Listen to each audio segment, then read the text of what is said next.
पाचोरा बस स्थानक परिसरात दुपारच्या सुमारास 26 वर्षीय आकाश मोरे या तरुणावर निलेश अनिल सोनोने व प्रथमेश सुनील लांडगे या दोघांनी गोळीबार केल्याची घटना घडली होती।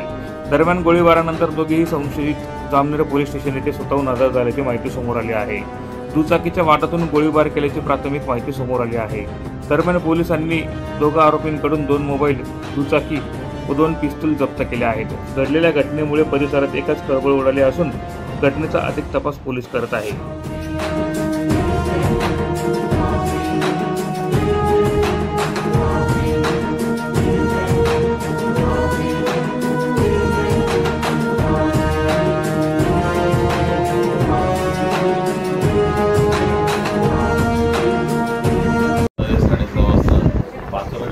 पाचोरा बस स्टँडजवळ एका फायरिंगच्या घटना घडलेल्या आहे। फायरिंगच्या घटनेमध्ये आकाश मोरे म्हणून एका इसम बस स्टँडजवळ उभा होता।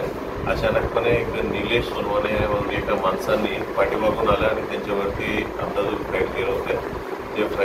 त्याच्या घटना घडल्यानंतर आकाश मोरेंना हॉस्पिटल नेलं होतं आणि त्यांना ब्रॉड डिक्लेअर करण्यात आलेलं आहे। जे आरोपी आहेत निलेश सोनवणे आणि त्याच्यासोबत आणखीन एक अल्पवयीन मुलगा आहे, त्याच्या दोघं आता सध्या फरारी आहे।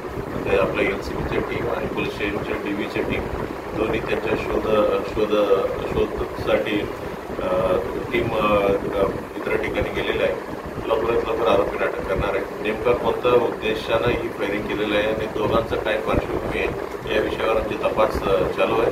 एकदा सविस्तर माहिती इन्व्हेस्टिगेशन माहिती पडल्यावर आपल्याला कल्पना देईल। तपास कोणाकडे दिला सर? सध्या तपास कोणाकडे दिला? सध्या तपास API निकुंभ म्हणून आहेत, त्यांच्याकडनं तपास देण्यात आलेला आहे। साहेब, पाचोरा बस स्थानकावर पोलीस चौकी आहे आणि पोलीस चौकीपासून मोजून 100 फुटावरती हा गोळीबार झालेला आहे। तर ऑन ड्युटी तुमचे एकही पोलीस त्या ठिकाणी हजर नव्हतं अशी माहिती प्राप्त आहे। यावर त्याच्यावर माहिती होईल।